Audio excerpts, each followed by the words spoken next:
Dito sa Northern Samar, namataan ng isang wild kolugo. Ang mga lalaki sa video tila hindi alam ang gagawin. Ano kaya ang nangyari sa hayop sa video?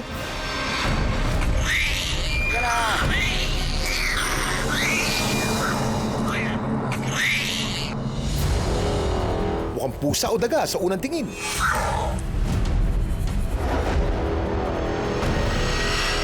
Pero may superpower na lumipad.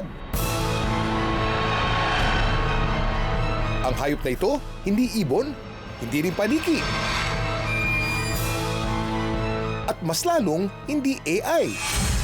Parang panyo lang na lumilipad. Tapos nung nilapitan ko, nakita ko yung mukha niya. Parang alanganin daga or alanganin tarset. Ang tawag sa kanila, flying lemur o kolugo.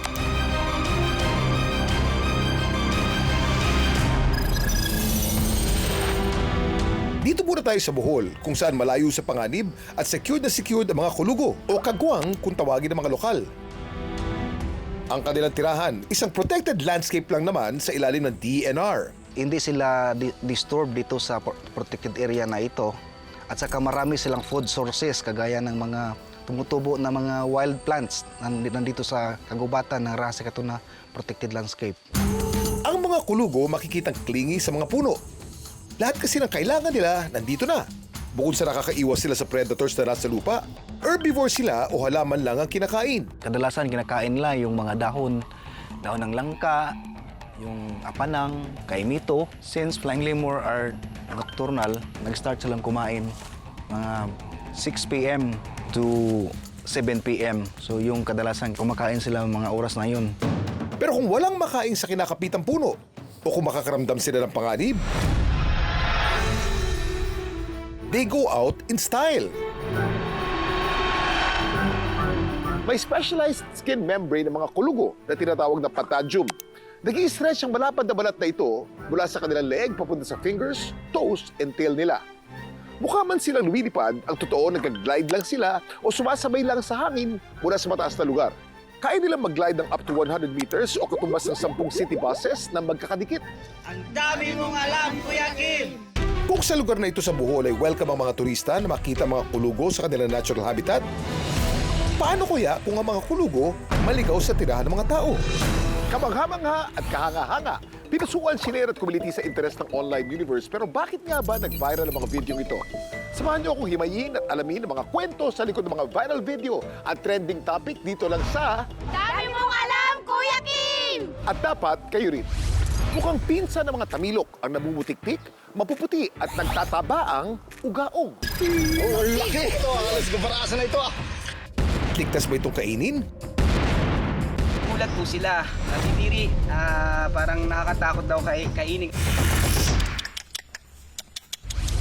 Biglang namula at tila naging tuguan ang baybaying ito sa Tanay, Palawan. Pero wala pong massacre na nangyari dyan. Dumagsalang naman ang sandamakmak na Philippine tomato jellyfish. Tayo talagang malinis naman po yung area na yun. Then nagtaka lang po kami medyo iba yung amoy. Masamang pangitain nga ba ito? Ba't kaya may hawak na itak si Kuya? Iitakin ba niya ang isang kulugo o flying lemur na natrap sa isang sanga?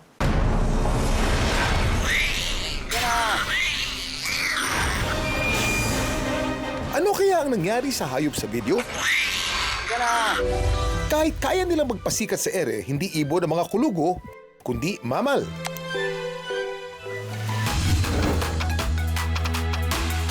Ang flash talk natin ay mammals.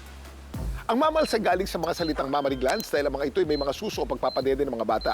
Ang pinakamalaking land mammal sa buong mundo ay elepante, nakikita sa Asia at sa Africa. At ang pinakamalaking marine mammal naman sa buong mundo ay ang blue whale. Daghan siya mong kahibawan, Kuya Kim.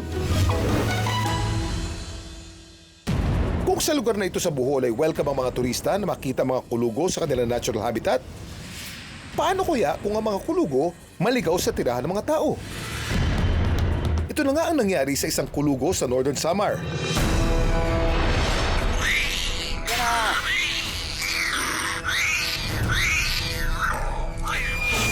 Pero ang mga lalaki sa video, pinakawalan daw agad ang kulugo. Hey, laki. Yan na, mga idol. Maakyat. Tingnan lang natin sila, huwag nating gagambalain, huwag nating babatuhin, huwag nating i-hunt kasi kawawa, may buhay sila. Nandito sila sa wild kasi ito yung habitat nila. Very important sila sa ating forest ecosystem. Kasi kung mawawala sila sa ating kagubatan, it means that hindi na balance ang ating forest ecosystem. Makikita sa mga tropical na kagubatan ng Southeast Asia ang mga kulugo. Dito sa Pilipinas, may sightings na ng kulugo sa Bohol, Samar, Leyte at Mindanao. Kaya kung maswertehan nyo silang makita, pwede nyo naman silang picturean. Pero aming pakiusap, please be kind. At huwag na lang silang gambalain, lapitan at hawakan. Bye-bye. Bye-bye you. Ang dami mong alam, Kuya Kim. Ayan mga tol, ang dami oh. Oh, ang laki. Tila bulate ang itsura. Yun, haba oh. Dami na. Malasa din siya. Sarap siya. Ano kaya ito? At ligtas ba itong kainin?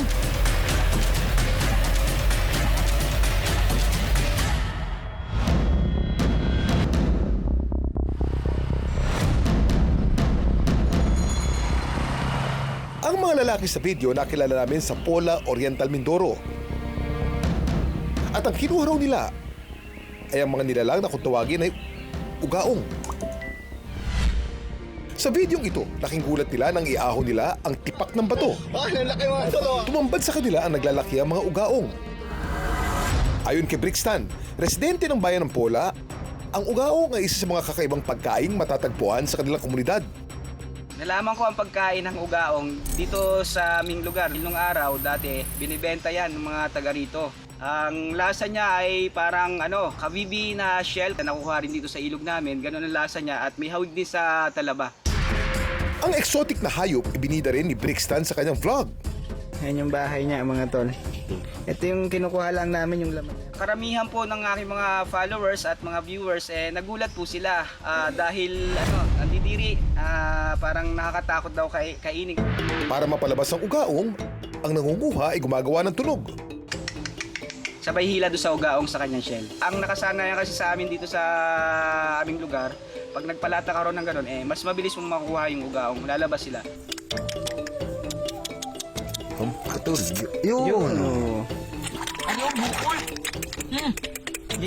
Yun, haba oh. Dami na. Ang ugaong ay isang shipworm, isang worm-like mollusk na kabilang sa pamilya ng Pteridinidae at kilala sa mahaba at tubular nitong katawan na parang uod. Kaiba daw ito sa tamilok na isa ring shipworm. Ang kaibahan ng ugaong at tamilok ay kung saan sila nakatira at kung saan sila makukuha. Dami mong alam, Kuya Kim. Dahil mo alam, Kuya Kim. Ang ugaong ay karaniwang nakukuha sa freshwater at nakabaon sa mga bato. Samantalang ang tamilok naman ay madalas matagpuan sa burok na kahoy sa coastal o mangrove areas. Ang team ng eksperto mula sa UP Marine Science Institute, pinag-aaralan din ang ugaong.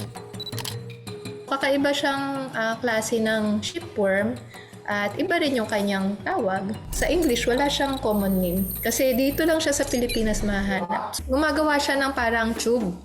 Mahabang tube, dun siya nakatira sa loob. Nagawa rin naman sa shell. Pagka nakakain po kayo ng ng ulam na parang uod ang itsura, paano po ang reaction po ninyo? Kunyari, ito po yung ulam. Mukhang uod. Paano po? Hindi ka pa natitikman, sir. O, tingnan mo muna. Tingnan mo. Masarap, sir. Ang ugaong paborito ng ulamin sa kanilang lugar. Kaya naman hinamon namin sina Brixton ay handa ang best ulam nila gamit ang ugaong. Bago ang pagluluto, syempre, nanguha muna sila ng ugaong.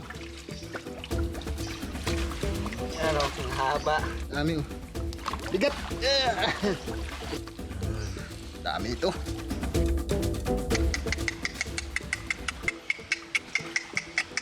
Oh, laki. Mahirap siyang kunin dahil matalas ang kanyang bahayan o shell. Ano naman kaya ang lulutuin ng ating kusinero for the day? Ang mga nakuha nilang ugaong sa ilog, maingat nilang nililinis. Inaalis nilang bahagi nito na tila ngipin at ang parte nitong matigas na hugis singsing sa dulo ng katawan nito. Ang lulutuin daw ni Brixton ang patok sa mga taga-Pola, ang adobo sa gatang ugaong. Cooking time!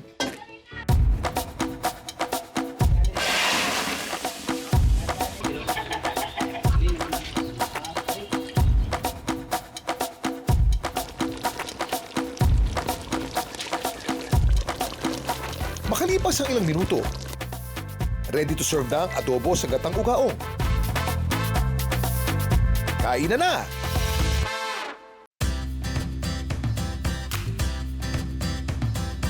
Malasa din siya. Sarap siya. Nasa po siyang kabibi. Parang naawig siya sa mga ginataang lukan, kabibi, na gayon. Sa pagkain po ng ugaong, wala naman po akong naranasan na sumama ang aking pakiramdam. Safe nga ba talagang kainin ang ganitong shipworm? Kung mabuti pa, lutuin talaga. Pakinggan natin yung traditional knowledge. Pag sabihin nila, dapat ganito, wag ganyan ang kain, ay sundin naman natin. Bali, si ugaong po ay mayaman sa vitamina B or sa B complex. Ito po ay nakakatulong upang tayo po ay magkaroon ng malinaw na mata, malusog po ng mga nerves at maganda pong pag-iisip. Meron din po itong mga good cholesterol katulad po ng omega-3 at omega-6.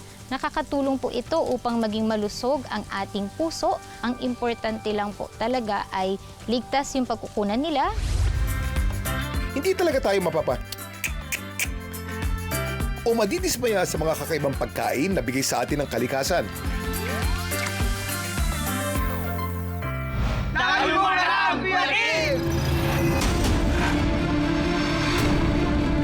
Nabulabog ang mga residente sa tabing dagat na ito sa Palawan. May kung anong klase kasi biglang nagnitawan. Tay, talagang malinis naman po yung area na yun. Then nagtaka lang po kami, medyo iba yung amoy. Masamang pangitain nga ba ito? Takot din po kami magalaw. Nagmistulang hardin ng mga pulang rosas ng tabing dagat na ito na nabalot ng pula dahil sa nagkalat na jellyfish.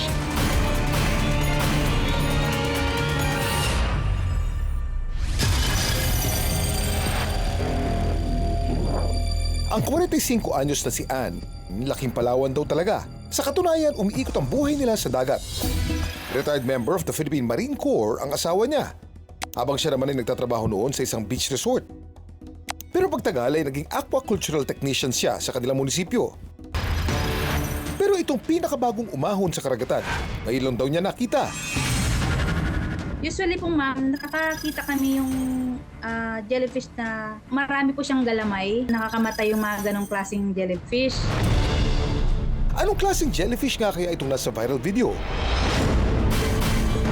Low tide kasi po yun, ng morning. Medyo parang iba yung amoy po ng tubig. Then pag silip po namin sa may buhanginan, doon po namin nakita na marami po jellyfish po doon na nagkalat. Tapos yung pinkish po siya na klaseng jellyfish. Ang uri ng jellyfish na naglitawan sa Palawan, isang di pangkaraniwang dikya na kung tawagin, ay Philippine tomato jellyfish. May bating kanitong pula o minsan orange na bell na may tutulad sa mga kamatis. Ang tomato jellyfish po ay makikita sa Indo-Pacific region. So kabilang ang Pilipinas, Indonesia, Malaysia, Vietnam at iba pang mga bansa. Ang local name doon sa Palawan ay labong-labong. And ang distinguishing feature nito ay ito ay may marginal lappets or mga broad flaps sa kanilang bell margin and branched oral arms compared doon sa typical na tentacles ng ibang jellyfish. Bukod sa pagkakahawig nito sa kamatis, ang Philippine tomato jellyfish ay may characteristics din na gaya sa ibang dikya. Hindi niyo pwedeng papiliin ng jellyfish kung utak o puso ang gagamitin dahil pareho silang wala nito. Wala rin silang buto. Anong meron sila? Nerve net na nagbibigay ng kakayahan sa kanila para makaramdam ng liwanag, galaw at pagkain. Alam niyo ba bakit tila glow in the dark ang mga jellyfish? Meron silang bioluminescence o kakayahang maglabas ng sariling liwanag sa dilim ng karagatan. Dami mo alam, Kuya Kim! Pero ang mas importanteng tanong, gaano kaya kadelikado ang mga dikyang yan? Ang tentacles ng isang dikya ay may mga stinging cells na tinatawag na nematocysts na naglalabas ng lason para maparalisa ang kanilang biktima. Gayunpaman, ang Philippine tomato jellyfish ay hindi raw kasing delikado ng ibang species ng jellyfish. Pwedeng magdulot lang ng skin irritation. So, pero ito ay hindi naman life-threatening or nakamamatay. Sa ibang bansa nga, in Southeast Asia, ito ay hinahain din bilang pagkain. Ito po ang tanong. Ayon sa nilabas na article ng BBC Wildlife Magazine noong September 2025, ano ang top 11 most dangerous animals in the ocean? Lion. Ocean nga, lion. Shark. Great white shark is correct. Sea lion. Wala pong sila, ma'am. Maraming mga marine animals, mga nakikita sa dagat. 3, 2, 1. Thank you po, thank you po. Dalawa na lang kayo. Piranha. Piranha! Ang piranha, nasa tubig yun, pero hindi marine. Ang marine kasi yung tubig alat yun eh. Tubig alat. So, sorry, walang piranha. Pero nakakatakot yung piranha. Congratulations. Thank you very much. Ito ang tamang sagot. Box jellyfish. Matindi ang venom nun, no? Big sea snake, ahas. Cone snail. Nakikita sa Pilipinas yun. Stonefish. Blue ring octopus. Pufferfish. Stingray. Saltwater crocodile. Great white shark. Lionfish at Portuguese man of war. Samantala, ang bikyang biglang nagsulputan sa tabing dagat. Wala naman daw idinulot na pinsala o masamang pangitain. Nag-hello lang sila pero nawala rin naman makalipas ang ilang oras. Ito ay naganap kasunod ng marine heat wave at pagtaas ng sea surface temperature. And yung iba pang posibleng naging sanhi ng occurrence nila ay yung upwelling, monsoon wind patterns, yung ating amihan, habagat, pag nagpapalit yan. Huwag basta magpadala sa mga paniniwala ng masamang pangitain. Dahil ang tunay na ebidensya ay nasa paliwanag ng siyensya. Ang dami mong alam, Kuya Kim. May mga kwento rin ba kayong viral worthy? Just follow our Facebook page, Dami Mong Alam Kuya Kim. At ishare nyo doon ang inyong video. Anong malay nyo? Next week, kayo naman ang isasalang at pag-uusapan. Hanggang sa muli, sama-sama nating alamin ang mga kwento at aral sa likod ng mga video nag-viral dito lang sa Ang dami mong alam, Kuya Kim. At Dapat Kayo Rin.